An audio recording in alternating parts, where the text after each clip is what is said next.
Hi friends, my name is Chaitanya Patke and welcome back to my YouTube channel. In this video, we are going to analyze the first day's play of the second test, which is currently played at the ACA VDCA Stadium in Visakhapatnam in Andhra Pradesh between host India and the visiting team England.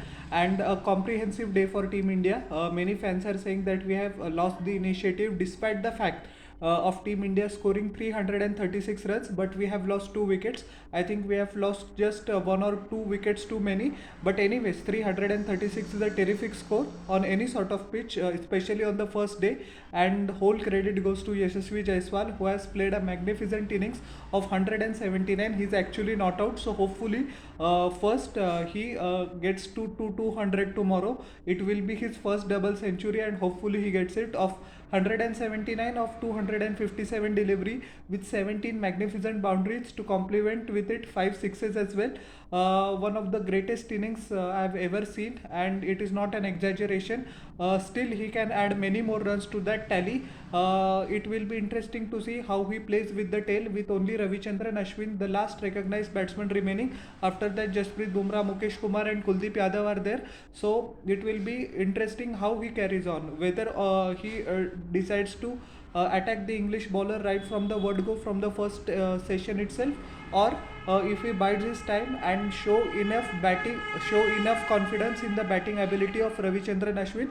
Ashwin has also 5 test hundreds, so he must also be looking to add quite a few runs to his tally, because it has been a long time. Ashwin has scored substantial amount of runs in test cricket, almost year and a half has passed. So it will be interesting to see how the tomorrow goes. But we will analyze the first day's play today. Toss was actually pretty crucial, and luckily Team India won it, and it was a no-brainer to bat first. It was not a rank turner. I actually thought that it will be a rank turner. The ball will start to turn from the second days onward, but until now the pitch is very good for batting. No exaggerated turn is seen. There is turn for the spinners, but very few times the English bowlers, especially English spinners, actually pitch the ball in the right area, and they got the turn. But as I said, that happened very few times, which didn't have, which shows that the pitch doesn't have any demons, and India need to at least score 450 runs, because after that they will have a cushion of some runs, and they can set attacking field placements. As we know, English batsmen are going to come hard because of baseball, but it is what it is, and we at least will have a cushion of 450 runs, I beg your pardon. So it will be an interesting prospect how tomorrow goes. Rohit Sharma was caught down the leg side with a simple catch at leg slip to Oli Pope of the bowling of Shoaib Bashir. It was Shoaib Bashir's first international test cricket test wicket, and it was a pretty disappointing innings from the Indian captain. He didn't show any intent at all. He completely looked all at sea at the crease, and it was one of the rare innings that he would like to forget as quickly as possible. Shubman Gill played a couple of magnificent shots, especially through the offside. One full toss he put away towards the mid wicket region for boundary as well. It looked like today was going to be the day of Shubman Gill, whether when he will score big. But James Anderson produced a magnificent delivery which pitched just good length, and it was an away swinger which took the outside edge of the catch. The ball was flying, so credit to Ben Foakes as well, who took a great catch, anticipating the direction of the ball, and it was so near yet so far for Shubman Gill. A couple of boundaries through the third man edges as well before the dismissal of the bowling of James Anderson. I would like to think it was a setup, but credit to James Anderson, he bowled particularly well and got his reward in the form of Gill's wicket. Shreyas Iyer also looked completely at sea. He doesn't have the requisite confidence in his technique, in his defensive technique, I would rather say, to survive at this test cricket. 14 or 15 months ago, he played a magnificent innings against Bangladesh. He, along with Ravichandran Ashwin, carried India through to that test match. I think 97 or 98 runs deficit was there on the fourth or fifth day, and only 4 wickets were remaining. Bangladesh were the clear favorites, but yeah, that Shreyas Iyer is actually lost. Maybe due to the combination of bad form and injury. The strokes that he was trying to play of James Anderson were pretty hard to watch on the eye, and he needs to work on his techniques. Although he hit a couple of boundaries of the on drives as well, So it was a bit of a 50-50 innings, I would say, from Shreyas Iyer. Once he looked completely at sea, otherwise he was timing the ball pretty well. He was sorry for that. He was a bit unlucky, I think. The ball didn't bounce as much at the time of his dismissal. Tom Hartley took his wicket underage. Once again, a fine catch by Ben Foakes. After that, Rajat Patidar, the debutant, came to the crease. I hope to see Sarfaraz Khan, but anyways, Rajat Patidar also looked good while he was at the crease. 32 of 72 deliveries with 3 boundaries. One stroke of reverse sweep of Joe Root was the highlight of his innings. He followed that up with a magnificent cover drive as well. So his confidence was good. But at the time of his dismissal, before that, he played some deliveries with a very defensive mindset, and the ball that got him out of the Rehan Ahmed was a fuller length delivery with a lot of revs on it. He blocked it, but due to the underspin and side spin, the ball kept going on to the stump. Actually, he tried to parry the ball away with his toe, but he wasn't successful in that, and one bail fell, and that was the end of Rajat Patidar. If he had showed some positive intent, I think he would have gone on to make a much bigger score, but that is a learning. But he looked good on his test debut despite the fact of his dismissal. Akshar Patel also scored 27 of 51 deliveries, 3 boundaries of the leg side, and one magnificent cut shot as well in that. But he also failed to keep the ball along the ground. The ball bounced sheepishly. I think so. The cut shot was on, but it should have been played along the carpet.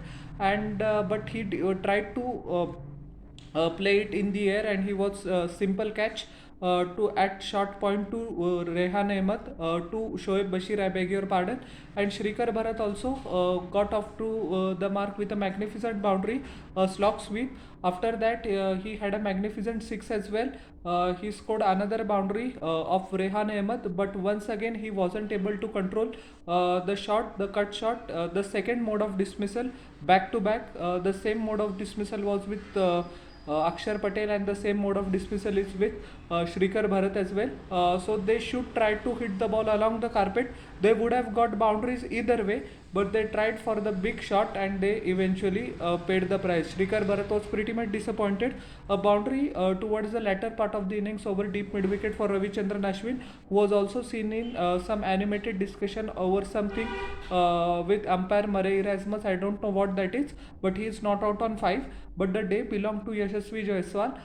His intent was clear right from the word go. He smashed couple of boundaries to his Rajasthan Royals teammate Joe Root, who actually opened the bowling along with James Anderson. I think that is not a good decision. Despite the fact that Joe Root took 4 wickets in the first innings of the first test, England team management shouldn't consider himself as a regular off spinner.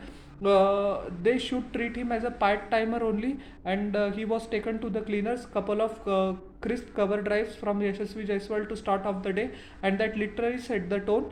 He played the cover drive as well as the extra cover drive to magnificent effect. He just pierced the gap between point and covers region very nicely. He played the cut shot as well, and sometimes when the ball was not very short, he rocked onto the back foot to play the cut shot. Otherwise, just standing there, he smashed it through the deep point region, and so that was quite a sight to behold. He timed the ball pretty well. Whenever singles were available, he didn't hesitate to take the singles as well. He had a extremely positive mindset. He went to his 50 with a magnificent boundary, a great cover drive of Tom Hartley. He went to the 6 from Tom Hartley deliveries as well, dancing down the track. He smashed Tom Hartley over long on boundary. That 6 actually was greater than 95 meters, and it was reminiscent of the Indian opener who used to play decade ago, Virendra Sehwag. So yeah, celebration also was very good, and he deserved it. He got to 150 with a boundary as well. That was a cut shot. I beg your pardon, that was a crisp cover drive as well. So all in all, a great innings. And what I am pleased that he has learned from the failure of this first innings in the first test. Despite the fact of scoring 80 runs, he should have gone on to get a big 100. He didn't, and somewhere down the line, if you do the analysis of the first test match, you would think that if Jaiswal had got 100, the outcome would have been different. But he will learn, and he's a quick learner. He showed that he converted the 50 into 100, 100 into 150. Now he's at 179. So after 200, I think so we are in for a fireworks, or we are in for a tremendous entertainment, because only 4 wickets are left, and the team management will give him all the freedom to go out all guns blazing. I'm not saying that he won't play shots between 179 and 200, but that is a milestone which sometimes plays on the mind of the batsman. So hopefully, first of all, he will get to his double hundred. Afterwards, we will see. Coming to the analysis of the English bowling, they were pretty disciplined. Just one extra throughout the day, which is very good. They bowled their overs with crisp over rate as well. 93 overs they bowled. Till 4:30 the game goes on, and 90 overs is the norm. England have suffered quite a few setback in the form of point deduction due to the slow over rate, so they didn't want to take any chances. James Anderson got the wicket of Shubman Gill, but he was excellent. He bowled excellently well on this sort of a flat track as well. Economy rate of just 1.76 in 13 overs. He gave away just 30 runs, bowled 3 maidens as well, which is a testament to his fitness, dedication, and courage.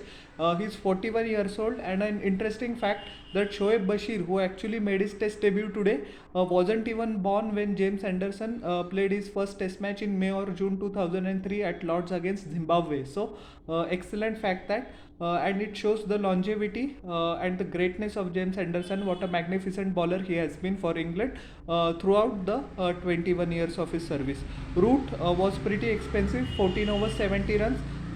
71 runs, no wicket.